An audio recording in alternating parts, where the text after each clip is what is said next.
Dans le prochain épisode de Un si grand soleil, tandis que Jacques est démasqué, Victor et Hélène cèdent à la tentation. Attention, les paragraphes qui suivent contiennent des spoilers sur l'épisode d'Un si grand soleil diffusé demain soir sur France 2. Si vous ne voulez rien savoir, ne lisez pas ce qui suit. Jeudi 4 août dans Un si grand soleil, Jacques est démasqué bien qu'on lui ait accordé une facilité de paiement, Jacques ne peut effectuer aucun virement. Ne comprenant pas ce qu'il se passe, il appelle sa banque mais Laetitia ne peut pas lui répondre car elle est déjà en rendez-vous. De son côté, Marc veut profiter de sa compagne avant qu'ils aient un bébé.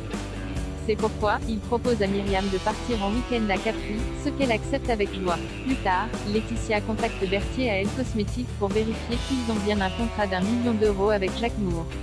Après avoir regardé le mail qu'elle vient de lui envoyer, le comptable de l'entreprise promet de la rappeler plus tard, le temps de faire quelques vérifications. Sans attendre, Berthier montre les deux contrats à Elisabeth et Myriam. La femme d'affaires comprend alors immédiatement que leur client a transmis un faux contrat à sa banque pour obtenir une facilité de caisse. Elle charge donc Laurent d'appeler la banque de Jacques pour les avertir. Furieuse, elle compte également porter plainte le plus vite possible.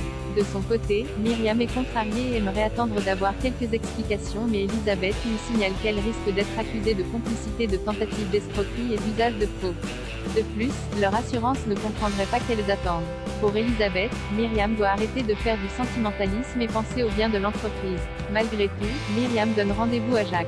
Mal à l'aise, ce dernier explique qu'il avait besoin de cet argent car il ne s'en sort plus depuis le cambriolage. Bien qu'il la supplie de le couvrir afin qu'il puisse sauver son exploitation, Myriam l'informe que la banque est déjà au courant et que l'entreprise va porter plainte. Angoissé, Jacques appelle Léonore et lui fait part de la situation. La mère de Louis, qui est gênée, jure alors qu'elle ne le laissera pas tomber. Par la suite, Jacques reçoit la visite de son fils qui lui reproche de s'être servi de Myriam mais surtout de l'avoir mise dans une situation compliquée. S'il est désolé, Jacques précise cependant qu'il n'avait pas le choix. Et d'ajouter qu'il a fait ça pour lui et lui qui hériteront de son exploitation à sa mort. Malheureusement, Marc ne le croit plus. Comme ses terres comptent plus pour lui, il le somme de se débrouiller seul puis lance qu'il ne veut plus jamais le revoir avant de quitter les lieux furibonds.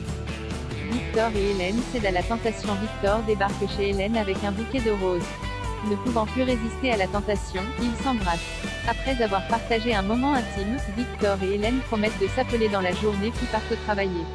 De son côté, Claire en veut toujours à son père d'avoir pris la défense d'Hélène mais Kira lui fait remarquer qu'il n'y est pour rien avant de préciser qu'il la soutient. De plus, il lui a promis qu'il ne la reverrait pas. Plus tard, Hélène apprend qu'elle a été transférée au service traumatologique. Soulagée, elle annonce la bonne nouvelle à David. Même s'il va beaucoup la regretter, l'infirmier se dit toutefois très heureux pour elle. Claire, qui a tout entendu, affirme quant à elle être très pressée de la voir partir. Par la suite, Claire rejoint son père à la Paillote et lui présente ses excuses pour avoir été dure avec lui. Pour se faire pardonner, elle l'invite à dîner mais Victor décline prétextant être fatigué. En réalité, il passe la soirée avec Hélène. Si cette dernière a peur qu'il disparaisse de sa vie, Victor rétorque qu'il n'a aucune envie de passer à côté de leur histoire.